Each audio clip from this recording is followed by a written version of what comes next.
नमस्कार दोस्तों, मैं मदन मोहन और मेरे इस प्लेटफॉर्म पर आप सभी का स्वागत है। दोस्तों, यूँ तो रूस से भारत का जो राजनयिक संबंध वह 1950 से ही चला आ रहा है, क्योंकि भारत जब आज़ाद हुआ था उसके बाद से ही रूस ने भारत के विकास के रास्ते में अहम रोल निभाया है। वो अलग बात है कि आज कुछ लोगों को मोदी जी के सामने होने के बाद ही भारत और रूस के रिश्ते से गर्व महसूस हो रहा है, लेकिन यहाँ पर हम आपको यह सब बताने के लिए नहीं आए हैं। हमारा तो यही मानना है कि हम युद्ध के साइड ना रहे तो ही बेहतर है।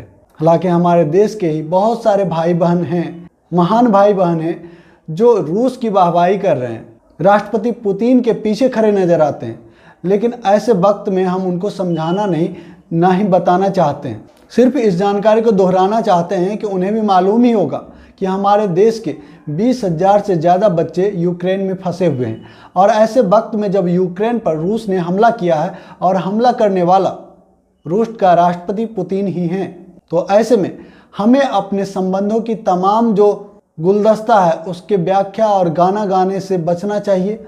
अपने बच्चों को कैसे यूक्रेन से सही सलामत हमारे देश में वापसी हो सके, इस पर हमें बात करनी चाहिए। बहरहाल साथियों, अगर युद्ध में आपके गिद्ध मन को थोड़ी भी शांति मिल गई हो, युद्ध में अपनी आंखें सेकने के बाद अगर थोड़ी भी ठंडक मिल गई हो, तो हमारे इस खबर पर तवज्जो जरूर दें। यूँ तो हमारे पूर्वजों ने हमारे देश को संभालने के लिए, चलाने के लिए, उन्नति के राह पर ले जाने के लिए अनेक संवैधानिक व्यवस्था बनाए हैं, लेकिन आज वो सारे संवैधानिक व्यवस्थाएं अपने आप गुलामी के रास्ते पर चल निकले हैं। लेकिन ऐसे वक्त में भी एक संवैधानिक व्यवस्था है, वो है हमारी सेना, जिस पर ना आप शक कर सकते हैं ना हम शक कर सकते हैं।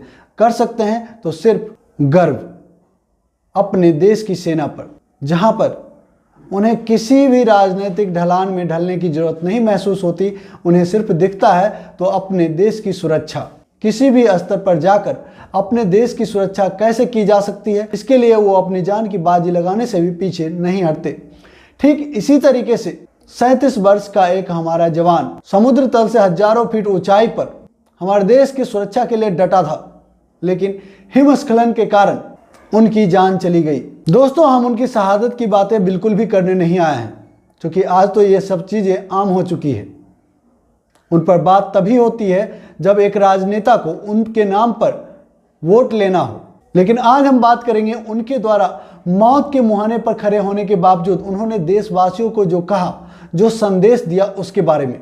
उनके आखिरी संदेश जो उन्होंने अपने साथियों को वॉइस नोट के माध्यम से भेजा था, जिसे उनके साथियों ने मीडिया के सामने प्रस्तुत किया। हालांकि ये अलग बात है कि कुछ प्रिंट मीडिया ने उनके संदेश को अपना स्थान दिया, परंतु जिस मीडिया का विस्तृत दायरा है, जन जन तक जिसकी पहुंच है, वहां पर इस पर डिबेट होनी चाहिए, इस पर लोगों को बात करनी चाहिए, लेकिन किसी ने भी ऐसी जुर्रत नहीं की, क्योंकि इससे उनके आलाकमान को धक्का पहुंचता, क्योंकि इससे उनके आलाकमान के मातृ संगठन के नफरती एजेंडा को धक्का पहुंचता, क्योंकि इससे उनके आलाकमान के आने वाले चुनाव में वापसी के रास्ते लगभग बंद हो गए होते। दोस्तों, अब ज़्यादा पेचीदा न करते हुए हम आते हैं कि उन्होंने वॉइस नोट में क्या कहा। हिजाब और भगवा पर मत लड़ो। जब हम ऐसी चीज़ें देखते हैं तो हमें दुख होता है। ये बातें कही देश की रक्षा करते हुए खुद को शहीद कर देने वाले हवलदार अल्ताफ अहमद ने। सैनिक के दोस्तों द्वारा मीडिया के साथ साझा किए गए वॉइस नोट में अल्ताफ देशवासियों से मतभेद दूर करने के लिए अपील कर रहे हैं। अल्ताफ कहते हैं, ठीक रहें, धर्म और जाति के नाम पर नहीं लड़े। हमारे सैनिक यहाँ कश्मीर में सेवा करते हुए अपनी जान की बाजी लगा देते हैं, ताकि आप स्वस्थ और सुरक्षित रहें। राष्ट्र के बारे में सोचें और अपने बच्चों को भी ऐसा करने के लिए सिखाएं। अल्ताफ वॉइस नोट में आगे कहते हैं, हिजाब और भगवा पर मत लड़ो। जब हम ऐसी चीज़ें देखते हैं तो हमें दुख होता है। यहाँ पर अपना कर्तव्य निभाते हुए हम मानते हैं कि देश के लोग अच्छे हैं, साथ ही मानते हैं कि हम सभी भारत माँ के बच्चे हैं। हमारे बलिदान को जाया मत करो। जब हम ऐसी चीज़ों के बारे में सुनते हैं तो हमें बुरा लगता है, क्योंकि सीमा पर हमारी आंखों के सामने कई लोग अपनी जान न्यौछावर कर रहे होते हैं। दोस्तों, हवलदार अल्ताफ अहमद कश्मीर में तैनात थे। उन्होंने अपने पीछे एक माँ, एक पत्नी, एक बेटा और एक प्यारी बेटी को छोड़ गए। दोस्तों, कहीं ना कहीं ये टीस उनके मन में होगी। जिस तरह की वातावरण हमने इस देश में आज बनाया हुआ है, इससे कहीं ना कहीं हमारे सीमा पर देश की रक्षा के लिए अपना सर्वस्व लुटाने को तैयार बैठे हमारे सैनिक भी हमसे डरे हुए हैं, हमारे व्यवहारों से डर रहे हैं। हमने जिस तरीके से विषैला वातावरण को उपजाया है, बढ़ाया है, इससे उनका भी मन घबराने लगा है। उनको भी उनके बाद अपने परिवारों की चिंता हो रही है, जो कभी अपने आप को इस सेना में इसलिए भर्ती करवाते हैं कि हम अपना सर्वस्व न्यौछावर करके भी अपने देश के काम आए और यह देश हमारे परिवार को देखेगा, रक्षा करेगा। आज उन्हें अगर चिंता सताने लगी तो मुझे बताइए कि क्या यह देश सुरक्षित रह पाएगा। आज जो हम दूसरों के युद्ध में अपनी आंखों को सेक रहे हैं, जबकि हमारे 20,000 से ज़्यादा बच्चे रूस के निशाने पर हैं, इसके बावजूद हम रूस के पीछे खड़े हैं, पुतिन की वाहवाही कर रहे हैं। और दोस्तों, अभी मैं आपको दिखाता हूं, एक दोस्त ने तो बड़ा हद कर दिया, शायद वो राजस्थान से है। उसने क्या शेयर किया है जरा उसको मैं दिखाता हूं। नाम है ओम प्रकाश कल्ला। लिखते हैं, आज से 92 वर्ष पहले राजस्थान के चूरू जिले के राजगढ़ तहसील के पास 2 किलोमीटर पूरब की ओर बड़े बर यानी कि बरगद के पास स्थित पुनियों की ढानी से पुतिन के जाट परदादा स्वर्गीय श्री रामेश्वर पुनिया जी रूस जाकर बस गए थे। कालांतर में अपभ्रंश और भाषाई असमानता के चलते रशियन उच्चारण में पुनिया को पुतिन कहा गया। आज उन्हीं के पोते पुतिन जी जाट समाज के गौरव और रूस के राष्ट्रपति श्री बलदेव राम पुनिया यानी कि व्लादिमीर पुतिन पर हमें गर्व है। दोस्तों, इसे आप एक पागल तानाशाह को सपोर्ट करने का अपना एजेंडा नहीं तो और क्या कहेंगे? जरा बताइए। अगर आप खुद को उसके करीब नहीं पाते हैं, किसी तरीके से आपका रिश्ता उससे नहीं जुड़ता है, तो क्या आप किसी भी तरह के उलझुल हरकत करेंगे, उलझुल तरीके से उससे अपना रिश्ता साबित करने की कोशिश करेंगे? और दोस्तों, मैं आपको बताऊं कि ऐसे हमारे समाज में भरे पूरे लोग हैं जो आज पढ़े हैं, इस तरह की बातों पर भरोसा करते हैं और इसी तरह की बातों का फायदा आरएसएस उठाती है, भारतीय जनता पार्टी उठाती है समाज में अपने नफरती एजेंडे को फैलाने के लिए। अगर इसे देखें तो एक सामान्य बेवकूफ़ी लगती है, लेकिन यह सामान्य कतई नहीं है।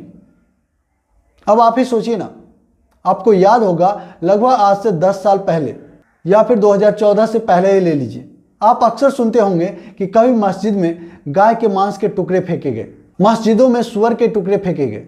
क्या ये इस तरह की हरकत अपोजिट धर्म के लोग करते थे?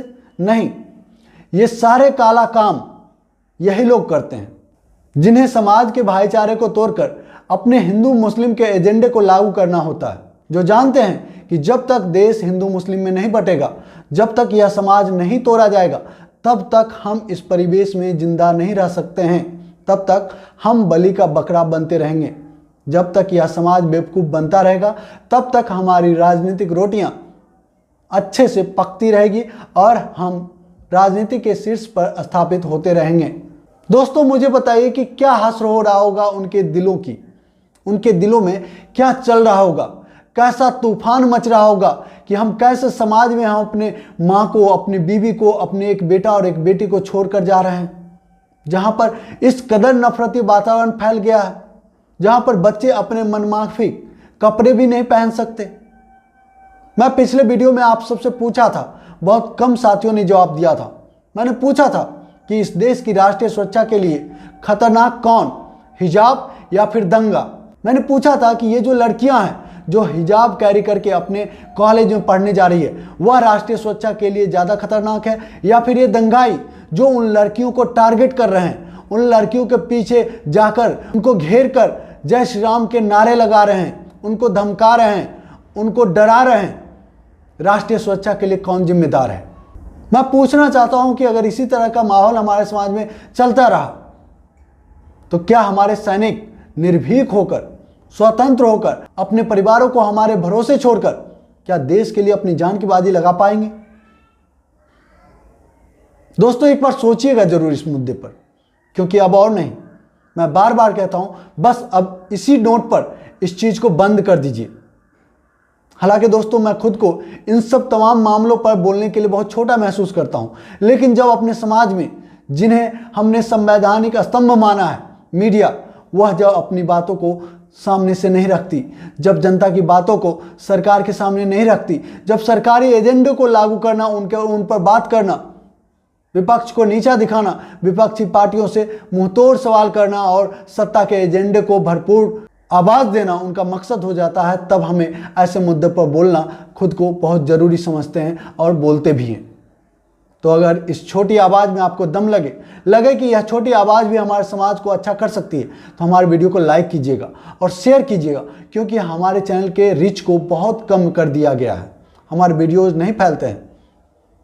सालों तक, लगभग 2 साल से हमारे चैनल को रोक कर रखा गया है। आपको बता दें कि 15 दिन पहले एक बार फिर से हमारे चैनल को सपोर्ट मिलने लगा था आप लोगों का।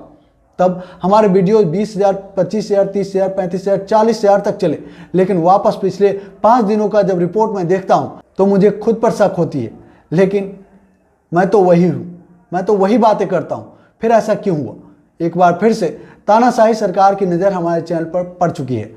हमारे तमाम जो कंटेंट होते हैं उस पर पड़ चुकी है।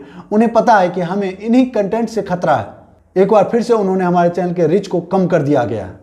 एक बार फिर आप सबका सपोर्ट चाहिए। आप सब हर भाई से निवेदन है, कम से कम 5 बार अपने तमाम सोशल मीडिया प्लेटफॉर्म पे हमारे वीडियोस के लिंक को शेयर जरूर करें। और जो दोस्त नए हैं, पहली बार हमारे चैनल पर आए हैं, आपसे निवेदन है हमारे चैनल को सब्सक्राइब कर लें और घंटी के बटन को जोर दबा दें, ताकि हमारा हर एक वीडियो सबसे पहले आपको मिले। जय हिंद, जय भारत, जय संविधान।